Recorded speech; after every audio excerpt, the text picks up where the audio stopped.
I do really believe 100% from every part of me that everyone has the capacity to be able to do the things that they want and not to be held back by the mental baggage that's in our head that we want to push through. Welcome to the Do the Thing podcast. In each episode, we get down and personal with people who go after the things they want to make all their wildest dreams come true. Join us as we unveil and dissect a formula for what it takes to do the thing. Here is your host, Stacey Lauren. Hey everyone, welcome to the Do the Thing podcast. This is your host, Stacey Lauren. I love connecting with awesome people on a mission to help others live their best lives. And today's guest is doing just that. This guest is passionate about all things wellness and fitness. His dream was to launch a brand to serve people looking to lose weight and improve their health. As he pondered what type of business he should build, he noticed a trend with so many in the weight loss communities: frequent snacking. But it wasn't out of boredom or habit. They were genuinely hungry. And our guest made it his mission to solve this problem to help them be more successful in their weight loss journeys. In this interview, you'll get to hear from the founder of Fuller, a brand dedicated to creating healthy breakfast foods to keep you fuller for longer. And I can't wait for you to discover how losing weight and taking control of your health follows every step of the Do the Thing formula. Please welcome Dane Fuller to the show. Hi, Stacey. Thanks so much for having me. Yeah, I'm so excited to be able to dive in because I know you're doing such amazing things. Thank you. That's fantastic. I'm looking forward to sharing it with you. Good. And for the listeners, you're in Australia, right? No, close, very close to Australia. New Zealand? Can you get? Yeah, you got it. Okay. It's a difficult one to get sometimes. The accent is pretty similar. Yeah. And so it's so neat because we're a day apart. So you're in the future. Yeah, I can tell you what, I'm not sure whether you call it lotto, when you choose the numbers and win money. Oh, the lotto. Yeah. Uh-huh. That's right. You want to know, I can give you the numbers. Well, I'd love to start off and just hear all about you and your story, because I know you're doing amazing things with helping people lose weight. And I'd love to just kind of hear how that got started and more about that specifically. Yeah, sure, Stacey. That's the genesis of my brand. I had to go back a number of years to find what it was that I really wanted my next brand to be about. And when I first found my passion and my career, it was helping people to lose weight. And so I left university, qualified as a nutritionist and also in exercise science as well. And then I went ahead and got a certificate in NLP, so neuro-linguistic programming. And I used those three elements, so nutrition, exercise, and behavior change, to really focus on helping people to change their behavior so they could lose weight and be healthy. And I did that for a number of years. I had a business where we had about 10 or 12 different clinics throughout the country. And it was something that I was really passionate about. And I was also really passionate about building business as well. I had these two things going on. One was health and fitness, and the other one was about building business. And it helped me achieve well those things, which was health and fitness and weight loss. But in terms of starting the business to the level I wanted to get it to, it was really difficult because it became sort of more about me, and it was difficult to scale. And that brought me to e-commerce, and e-commerce allowed me to scale. And I tried some different brands, but they weren't in health and fitness, and they just didn't really connect for me. And this latest brand that I've just launched, it's called Fuller. That was something that brought me back to health and fitness. It was something I was passionate about. It was something that was the main thing. The product that I created was the main thing that actually helped people to lose weight back when I was consulting, sitting down with them, asking, what their diet record was for the week and changes they can make. This was the one thing that I would get them to change, which was their breakfast. Yeah. So tell us about it. What does it do? And how did you start it? So breakfast is designed to help people to feel fuller for a longer period of time. And that was the main thing that I found when I was consulting with people to lose weight, was that they were eating out of hunger, and most of the time was because they didn't start the day well enough. Was a really good meal to keep them full. And when you are trying to make changes in your health and fitness and lose weight, and you're making decisions when you're hungry, your decisions are going to be poor decisions. You're making those from a poor place. If I could help to keep people full for a long period of time, then I could rely on them to make good decisions, and they didn't have to rely on willpower which was the thing that let them down.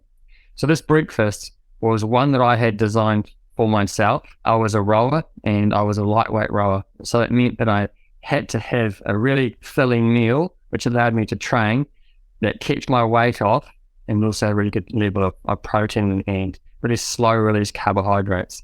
And so I researched and tried to find what would be the best breakfast for me. Up until this time, my diet in the morning was pretty much Rice Krispies and canned peaches, and it just wasn't good enough. It wasn't keeping me full for a long period of time. And so I found that oatmeal was, being researched as one of the most filling breakfasts that you could have. But the problem was that I hated it. I tried it and I just couldn't stand it. It was like eating mush, it was tasteless, and I just couldn't do it. So I made a number of changes to it over a period of time that allowed me to eat it, and then eventually to really enjoy it. It became my favorite meal of the day. And so I recreated that breakfast and I packaged it so that people could create it themselves without the time that it took to create it. And so this blend of oatmeal that I've got, it tastes really good. So it was really important for people to enjoy it. It's got a high level of protein. So we've got like 23 to 26 grams of protein per serve. It's a really large serve, so it's at least 50% larger than a lot of the other single serve oatmeal pouches that you can buy. And it's got loads of fruit in it. I've got about between 1 and 2 serves of fruit, and that's a half a cup to a cup of fruit in each pouch of oatmeal. And we've got probiotics, seeds, really high fiber, and it's also got milk powder. So all you got to do is just add water to it, soak it overnight, and it's ready to go the next morning. Wow. Okay. I'm trying that. Like I really am, because I feel like I get so hungry after breakfast. And then actually that's what I just did. So it's 11:30 here. And I just grabbed a banana right before our interview because I'm still hungry. So I'm excited. Yeah. So this type of breakfast that I've just described, then, I say it's a 4-hour breakfast. So it'll keep people full for 4 hours before they feel the need to eat again. And if you can do that, you can have a really filling breakfast that keeps you full for a long period of time, then all you need to do during the day is just to top it up. And it's like putting this big log on the fire that slowly burns throughout the day, and then all you've got to do is just top that up to keep on top of that hunger. And it's a really good place to make decisions from. And that's the reason that people can lose weight as a result of having a really good breakfast like that. Not just the breakfast itself, because a lot of things within that breakfast that do help with weight loss, but that feeling of fullness, which allows them to make better decisions. And it's those good decisions which then result in the weight loss. So when you're helping people lose weight, and now is it just through this product, or are you still coaching them and helping them in that way? Or do you have supportive stuff through your site to encourage them? Yeah, that's it. So the product, and then we have supportive material as well. So when you buy the product, you get access to our Facebook group, which is called Secrets of the Lean. And when you get the product, you also have access to a whole lot of material. So I've got a 12-week weight loss program. I developed a 30-day fuller for longer email series. And so every day you get a link for 30 days with information in the email, and also a link to a video which describes that one step that you can make to your food that will help you to feel fuller for a longer period of time. And that means that by making these changes, and for example, it could be just the way that you eat your meal, or where you are, or what you're thinking about, or the things that are going on around you while you're eating that meal. If you can feel fuller, that means you get to eat less and not be hungry. And so naturally, by having less calories, your weight's going to come down without you having to do any extra effort. But by just doing some of these things that will help you to feel fuller for a longer period of time.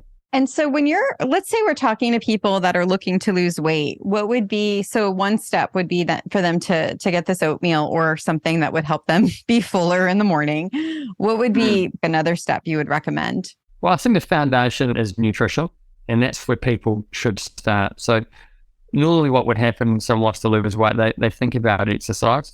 Well, there's two things actually. They think about exercise, and when they think about exercise, they go out there and they start to do too much.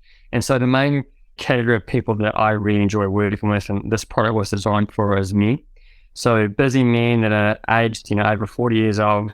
And so they're at that stage in life where if you go out when you're 40s or 50s and exercise like you were when you're in your 20s, they get injured. And then their plan or their strategy of losing weight through exercise, it's hamstrung straight away through injury. And so exercise is not the best place to start. So nutrition is the best place to start. And then with the nutrition, where is the best place to start with the nutrition? Well, it's breakfast. And so we've spoken about that, how we can have a really good breakfast and why that's important to start the day with a really good breakfast. And then outside of that, my next tip is that people eat regularly. Don't wait until you're hungry.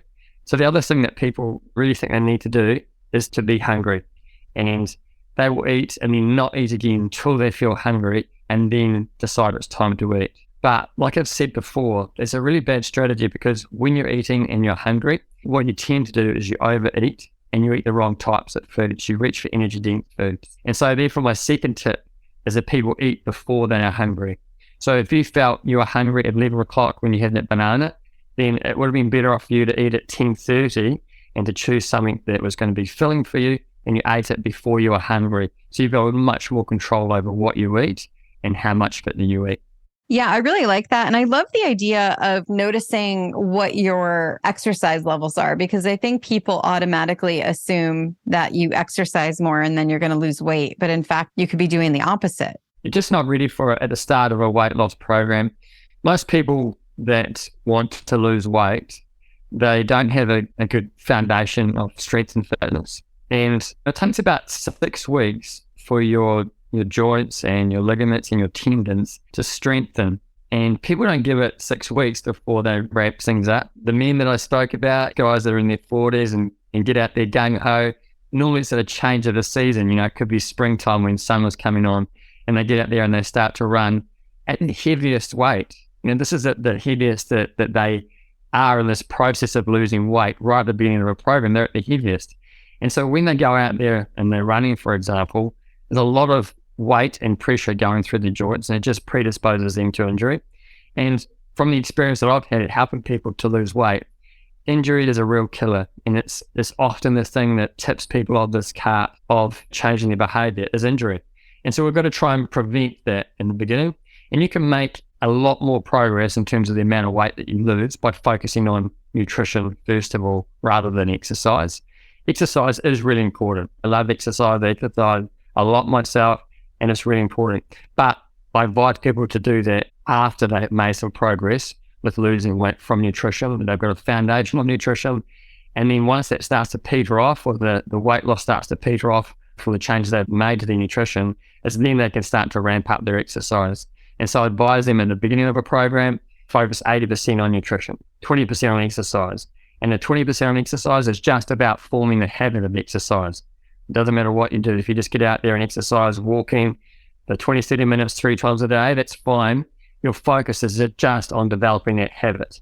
And then after a few weeks, you've been working on nutrition by 80%, 20% for exercise. After, say, 6 to 8 weeks, then you can change that. And so your focus then starts to become more on exercise, and you can maintain your nutrition, and then you increase the focus on exercise. At the end of that program, like a 12-week program, for example, your focus will be 80% exercise and 20% nutrition, just maintaining those changes that you had made while you start to focus more on exercise, and then that's going to continue your weight loss without plateaus. So throughout that 12-week program, people will experience plateaus because they don't change. You're going to be continually changing. And that's where this focus on having a really good focus on nutrition at the beginning, getting those really good benefits, the weight loss from nutrition, and you can change that to be more about exercise, and then continue to change with exercise, keep pushing yourself to burn more and more calories. I would love to. This is, I mentioned that when something's coming alive for me, I might go there.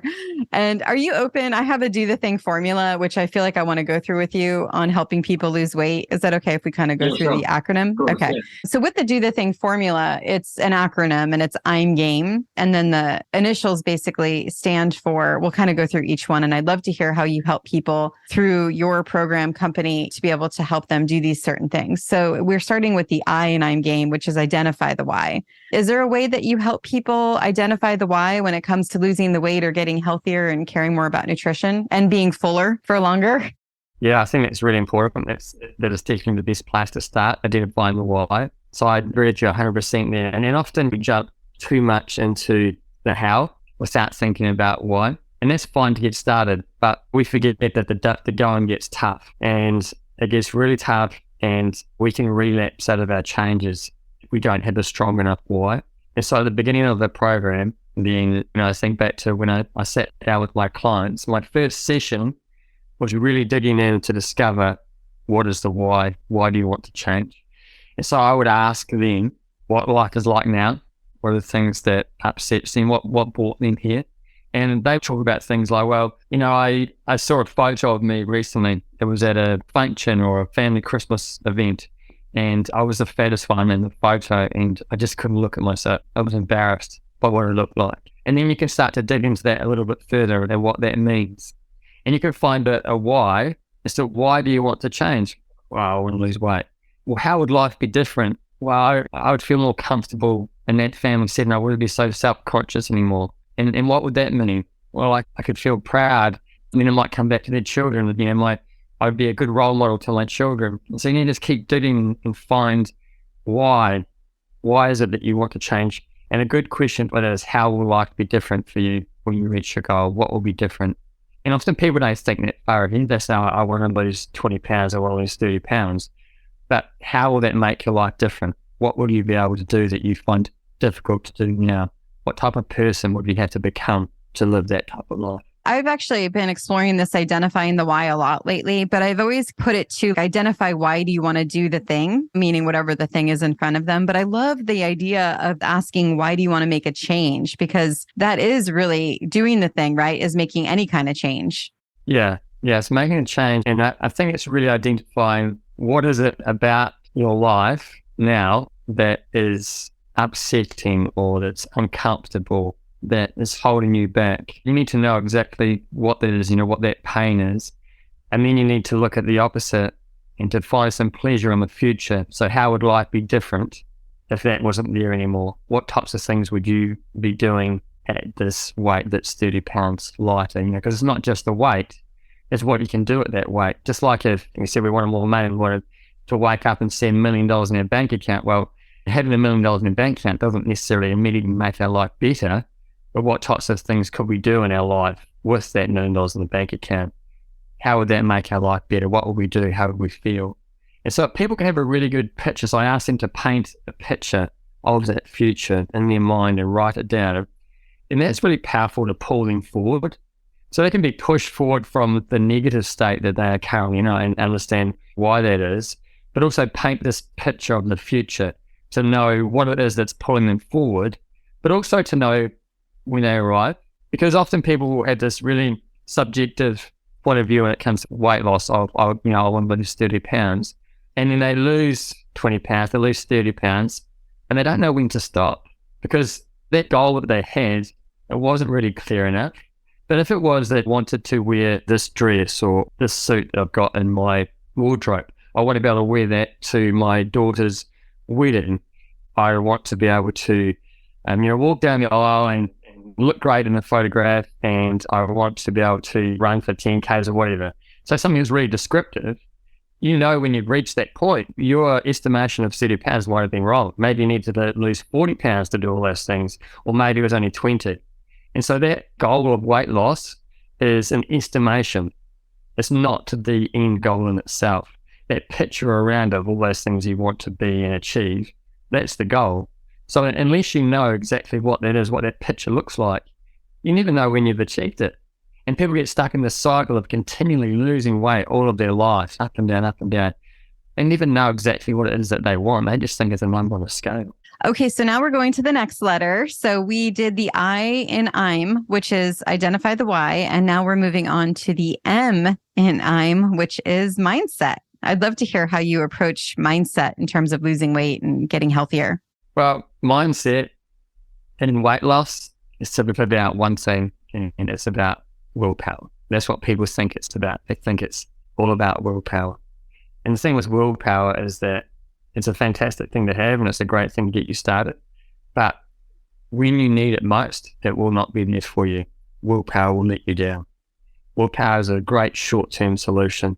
And sure, you need some willpower to get moving, but it's not enough in the long term. And so if we're thinking about what type of mindset do you need to lose weight, to change your behavior, then it's really about being a different person.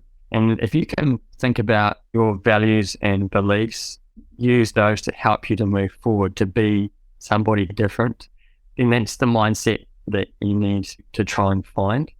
It's not enough to to just rely on willpower to get through. You've actually got to be someone different and make choices in your life that force you to be someone different. And so one of those is around integrity. No one likes having their integrity being vulnerable.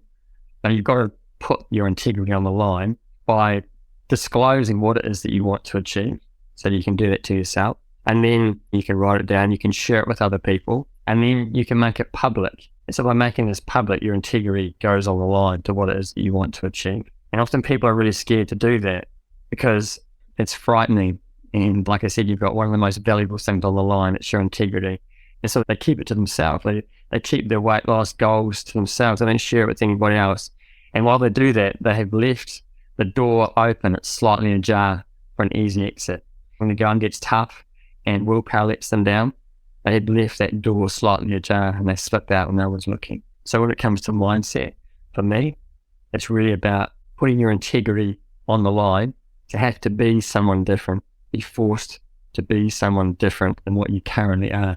Because what you currently are and what you've currently been doing, if this is an ongoing problem for you, then it's just you're being the wrong type of person. You're not living a life of a healthy, lean person. You're wanting the results of a healthy, lean person, but you're living the lifestyle of someone who's not. What would you suggest someone do to be able to live in integrity daily? Is there something when they're feeling weak and they're thinking they need to pull in their willpower? How do they tap into that integrity and be this person that they want to be? Well, one, you've got to share that with other people. So it's not just you're letting down, there's other people that are watching you, so it's not easy to escape. And then secondly, you need to be around different people. Take a look around the people that you spend the most of your time with.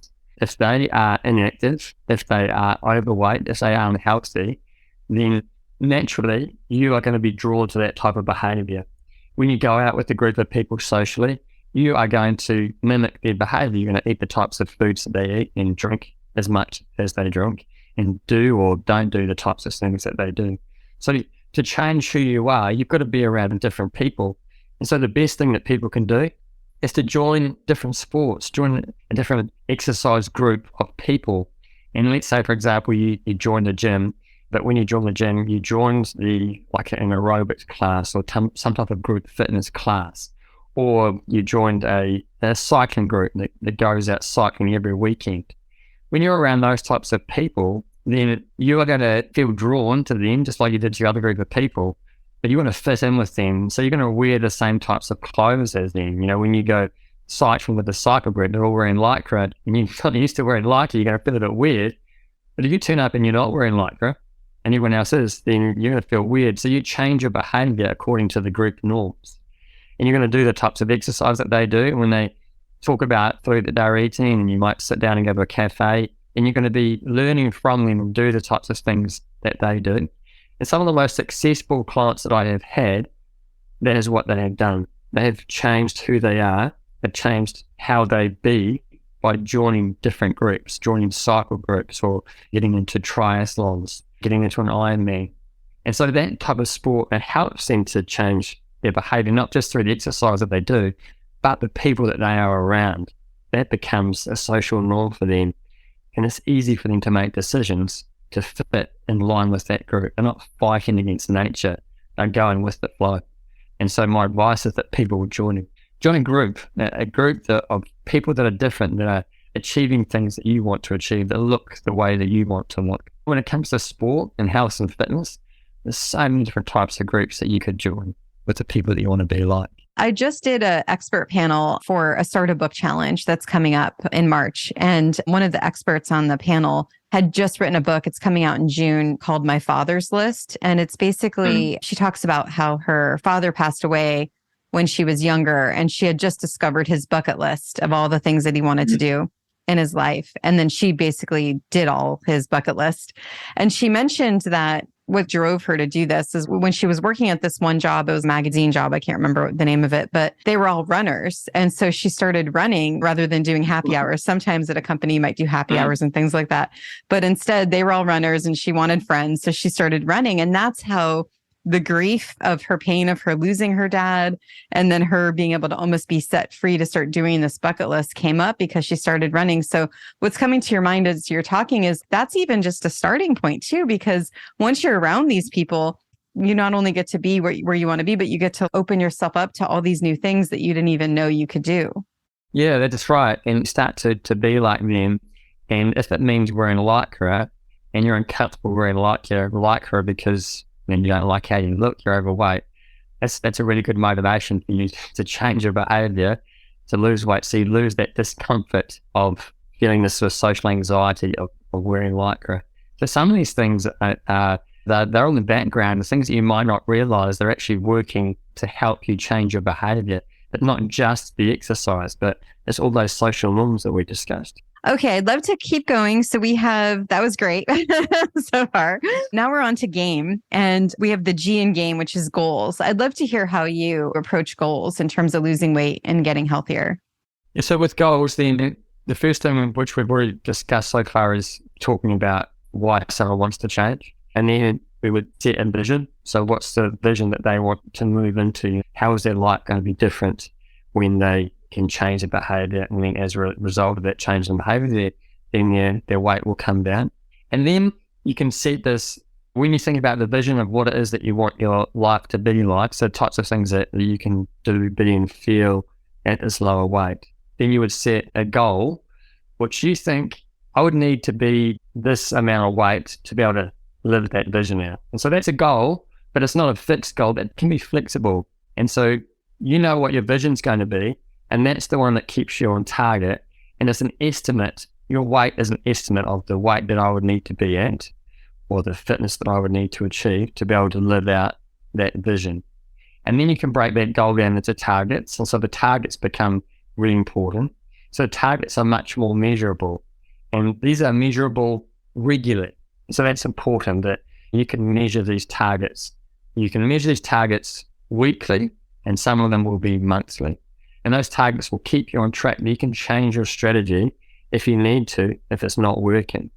And these targets could be, for example, you weigh yourself. You might weigh yourself daily. You can weigh yourself weekly. And you could do some circumference measurements. And so you measure around your waist, for example, your hips, your chest, could be your biceps, or other areas in your body that you want to take these measurements. You would do a nutrition record, and you'd be able to go back and analyze that every week to see how you're going, what types of changes that you're making, are they in line with the goals that you have set for yourself when it comes to nutrition. And then the same for exercise. What is, you can go back through your exercise record and make sure you're keeping on track. And so they become targets that you can measure yourself against much more regularly. And it's this measurement which is really important that people often don't do. And they don't do because they don't want to hold themselves accountable, or they don't think it's important. And they don't think it's important, and then they might think it's egotistical to, let's say, for example, at the beginning of this process, to stand in front of the mirror and take a photo of yourself to see what you look like, and then do the same thing again every month to get this photo. So we're trying to gather as much feedback as possible, but people might see it as being egotistical to measure themselves and then to take photos of themselves and to do all this recording. But this is the way that winners achieve their goals. You need to think of this from the mindset of an athlete. An athlete will take as much feedback and measurement as they can to make sure that they are progressing forward. It also gives them reinforcement, positive reinforcement, and feedback to know if they need to change their strategy or not to achieve this long-term goal. And so we've got these targets, we've got a goal, and then we've got this vision, and the underlying is a why. I love that idea of just even taking your picture as a target of a goal, because you're able to then see the result as you do the thing, basically. Yeah, and some of these things that you measure, and a photo is a good one, you don't instantly see results.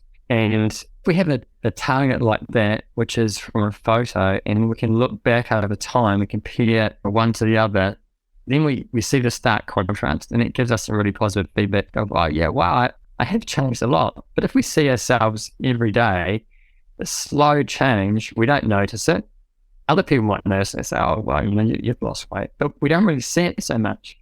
And so we want to have as many different forms of feedback as possible so that it's accurate. If we just rely on one form of feedback, for example, just looking at ourselves and looking at ourselves and using that as our main feedback as to whether the strategy that we're using to lose weight has been successful, that's not enough. We need as many different types of feedback as possible.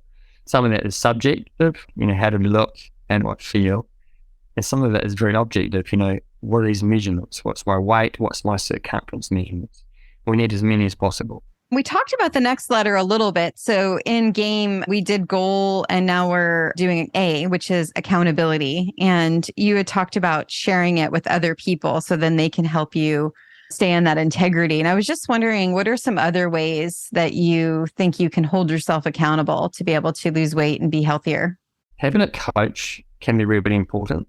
And again, we want to set ourselves up for the best chances of success. And everything was on the line and we needed to achieve this weight loss goal or something terrible was going to happen.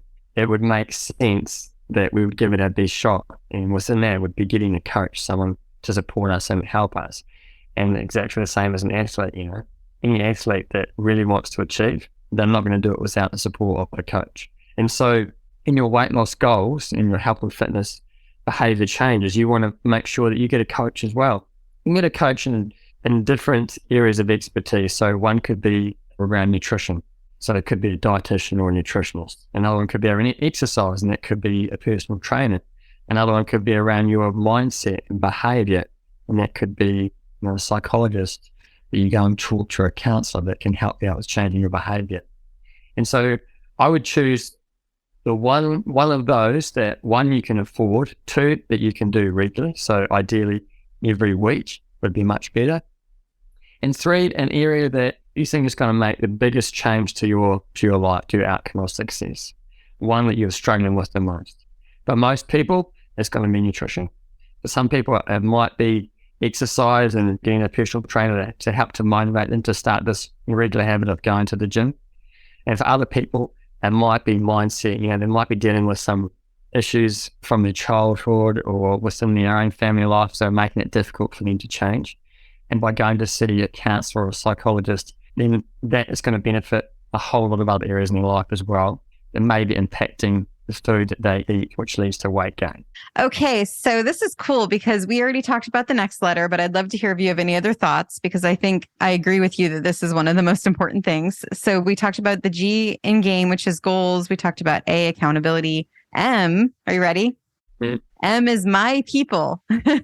So my people are what you said. A lot of people talk about like-minded people, which are supportive and encouraging people. And those are the 5 people you want to be around. My people are different, because if you want to run a marathon and your friends are not runners, or you're not with other runners and you just have supportive and encouraging friends, it's going to be really hard for you to be able to run the marathon. So you really need to be around other people that are runners. You can still have your supportive and encouraging friends, but they give you the community and the connectedness you need to be able to do the thing, basically. And I was just wondering, I know you said a lot about that, which I loved, which joining a group and being around other people that want the same thing as you. Just wondering if you have any other thoughts on surrounding yourself with my people in terms of health and fitness. There's some really good Facebook groups that you can join. So like I said, I've got one which is called Secrets of the Lean. And so within there, you get direct access to me, and we get to ask questions and access the programs and get my support all totally free. But the good thing about groups like that is that you have a whole range of other people within their groups that are working hard to achieve the same goals as you. And so these groups can be really helpful because not only are they supportive, but you get that accountability as well. And so I encourage people to go into these groups and to post what it is that they want to achieve and why. So they put in what their goals are going to be, why they want to achieve those goals, and then what they're prepared to do. So what are their targets, what are they working on? And then go back into that group and update. So go back in every week or every month, and you give people an idea of, have you done what you said that you would do, and what were the results? So when you do that, you have some form of accountability within this group because it's public and it's got your face there and people can see you progressing. You have been there, you've done the Babe Ruth thing and you pointed out to the stands and you said, that's where I'm going to go. And so you have this level of accountability to that group. But the really good thing is that you get their support. And even if you've had a tough time and you haven't achieved like you wanted to, then people will support you, they pick you up, they motivate you, and you can get advice from that group as well. And there'd be people that had been in that same situation that you had been in, and they had thought of a different way to get around the problem that you're experiencing. And you must, oh man, last night I said that I wasn't going to be eating after my dinner time, and I just was so hungry, and there was a chocolate bar that my wife had brought home, and it was sitting in the cupboard, and I just thought I'd go and have one bite of that. I couldn't stop, and I ended up eating the whole thing, and I've just blown it for the week now, I've lost it. And so times like that are really important, to have other people around you that can just shed a light on that and say, look, it's nothing, it's just one bar, you got to get back on track. You can start today, and then within a week, you're going to forget about that. And maybe just have a word to your wife about, if she does buy something like that, maybe she puts it where you're not going to find it. And so these groups are supportive, and they're giving really good ideas and picking people up when they fall over, and then pat them on the back when they do really well. So I'd encourage people to go onto Facebook, search for these types of groups that fit within your niche of weight loss. And so you might be dad in his 40s, for example, and there's lots of groups for people like that. Yeah, that is great advice. Okay, we're going on to the last letter. So we already talked about in game, we did G for goals, A, accountability, M is my people, and then E is educate. So we talked a little bit about educate in the beginning, because you have your product, right, where you're giving people information on why it's important to stay fuller. And then also you mentioned you have an email series that you can send when people log onto your website, and they'll be able to get access to that. And I was just wondering if you wanted to share some more information about what they could do to educate themselves on losing weight and also being healthier. Yeah, that's a good one, Stacey. Education around weight loss is, oh man, it's a minefield. It really is a minefield. And it can be really confusing to people. And whatever you type into Google, you're going to find some justification for losing weight based on that type of formula. So it's a challenging one.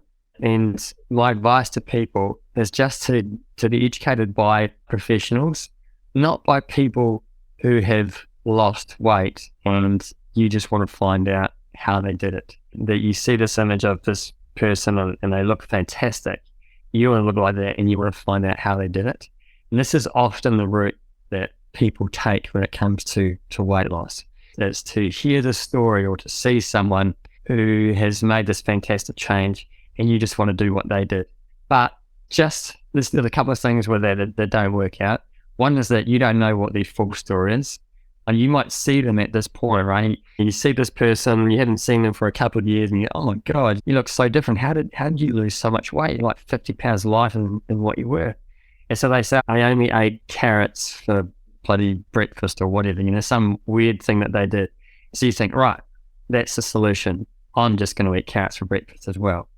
And so you go ahead and try and do that. It gets boring as hell. It's hard to maintain. And the willpower's there in the beginning, but you can't keep doing it long term. And so when you see this person, you just see them partway through the journey. This is just their headline in a chapter. You don't know how their story ends. But I know how their story ends, because these are the types of people that would come and see me for weight loss consultations. Their weight has been up and down their whole life. And when they're successful, they are very keen to shout about it, to try and tell everyone that this is the thing that everyone needs to do. But that's not where the story ends. Most of these people, their weight, like we know, ends up going back on again. And so the story that they tell you of their story of success isn't. It's just halfway along the way. And it's not a lifelong change. And so the people that you want to be lean off are people who've been lean all their life, not that have to go through some dramatic weight loss strategy to lose a whole amount of weight. They're not the people to follow. So I think of it like a get-rich-quick scheme. If you want to become wealthy, then you don't want to just see someone who has a get-rich-quick scheme and you jump on the back of that because you want to get rich quickly as well. You have to learn how to build wealth over a long period of time. And so you want to be taking advice from someone who's been wealthy for 20, 30 years, for a long time. They've been there, they've ridden out recessions, they've been up and down. They're just not a gambler. And so many people that we follow in weight loss are gamblers. And they're after a get-rich-quick scheme. And it doesn't last. We want to do something that we change our behavior, and as a natural consequence of changing our behavior, our weight is going to come down, and it stays down over the long term, simply because we have a healthy, lean life with great habits and routines. That's it. There's no secret. The only secrets that you're going to find are short-term secrets with short-term results. And so when it comes to educating yourself, educate yourself from people that have either been lean for life and learn what their habits and routines and rituals are, or from respected experts. So experts in nutrition, experts in fitness, experts in behavior change. These are types of people that we want to be learning from, not from the losers. Yeah, that is really powerful. That's for sure. And then there's another piece of that education, which is getting to educate others, because when you can educate others, then you're getting to add value to them, which then helps you keep doing the thing. And in this case, it's losing weight and being healthy. And I was just wondering, especially with your Facebook group and the different things you do, have you noticed a way that people are able to then give back as they're getting healthier? Yeah, it's just supporting other people in their change. And if it's in a Facebook group, for example, or a group of friends, and you can see someone who is trying and you know that they want to make some changes, they've set their goals, then it's just supporting that person and encouraging them. You don't have to tell them what to do. You don't have to tell them to eat carrots for breakfast for 12 months because that's what you did. But they need to be able to find something that fits within their lifestyle that's going to be helpful for them. And then your job is just to support and encourage them when they are down, pat them on the back when they go well, and check in with them. You know, I've got one of my customers who talking about accountability before. He has me for his accountability, but he also got an accountability partner from his cycling group. And so he asked someone within that cycling group, do you mind if I check in with you every week? I want to send you a message of what my weight loss has been for the week and how much times I've been at site, whatever his targets were for that week. You could check in with that person. So having an accountability partner is really important. And if it's someone that you're supporting, you can be their accountability partner. All they need to do is just check in with you and let you know what they have done for the week. If they've got someone that they need to be accountable for, then when they reach for that chocolate bar that their wife left in the cupboard when it's 8 o'clock at night after dinner, they're going to be thinking about you because they're going to report back into you at the end of that week. And so that's so powerful. It's not just that the time that you spend with them, but it's the whole week that they know that they're going to be checking back in with you again, that they're going to think twice before they do those things. And I would love to hear if there's anything that you would have liked me to ask you that I didn't ask you. I think resources are really important. It's something which I've just shared with my audience in this last week. And it's also something which I have struggled with in my life to make sure that I get the right resources around me to be successful. And those resources can be people, they can be places, or they can be equipment. So if we think about health and fitness, for example, you can struggle away without any of those things. So getting the right people around you and being in the right place. So that might mean you need to go to a gym or some environment that's going to be helpful for you to be motivated, or having the right equipment that you need. It could be some shoes so that you can go out walking, having exercise equipment. You can get by without those things. You can struggle and get by without them. But if you can get the right resources in place to make your journey more enjoyable and to increase your chances of success, then it makes all the difference. I've always been someone that thinks, well, I can get by with what I've got. That's not really going to make that much difference for me. I don't need that, and I can wear these old shoes and it's going to be okay. But as I have got older, I've realized that even if it makes it more enjoyable for me or more comfortable, even though I can get by without it, I can be resilient and get by without it. If it makes it more enjoyable, it's more attractive for me to do it when the going gets tough and maybe the conditions aren't quite right for me. I don't really feel like going out. If I've got better equipment, I feel better about going to do that. It's a bit more comfortable, then I'm going to enjoy it more. And if I enjoy it more, I'm more likely to do it, and I'm more likely to do it more often for a longer period of time and give it more effort. So I would say to people that think about what resources, when you set your goals, what resources do you need to be successful? What's going to make it easier, more enjoyable, or more comfortable for you? What do you need to get around you before you start? Do you need a gym membership? Do you need to get new shoes? Do you need some more comfortable exercise gear to work in? If you're going to work out at home, do you need some better gym equipment that you can use at home so that you don't have to waste time by going to the gym? You're going to solve that problem. I don't have time. I'm going to work out at home. Well, let's make sure you got all the equipment you need to get started. so you have all the resources you need to guarantee your success. Make it easier for yourself, more comfortable, more enjoyable. Okay, Dane, the time is here. What would be your number one piece of advice for the listeners on doing the thing? The number one piece of advice is don't hold it to yourself. Be brave and share it with other people. We've all got this thing that we want to do, and we've all got this thing that we continue to put off when we don't do it. And it's so easy to put off if no one else knows about it. We're leaving that door ajar when we just keep it to ourselves. And when we take that exit and no one else knows about it, we think that we can do it and we don't damage our integrity, but we do. Every time we take that exit, even though no one else is looking, we are looking. We can see what we are doing. And what that does is it damages your confidence. And over time, that confidence erodes. Every time you take that exit, confidence erodes time and time again. And your confidence is the one thing that you need to make these changes to be successful. So you need to be able to build your confidence up step by step by step, week by week, by setting yourself goals and taking the actions that you need to achieve that goal that you know that you can achieve every week. And so start off small, just with things that you know that you can do to build your confidence. And the more confidence that you can get in yourself, then the bigger those goals that you can set and more confidence that you have to know that you will achieve it, and you don't give up, you give it your best, and you don't leave that door ajar because you know you don't need it. You've got confidence in your ability to achieve it.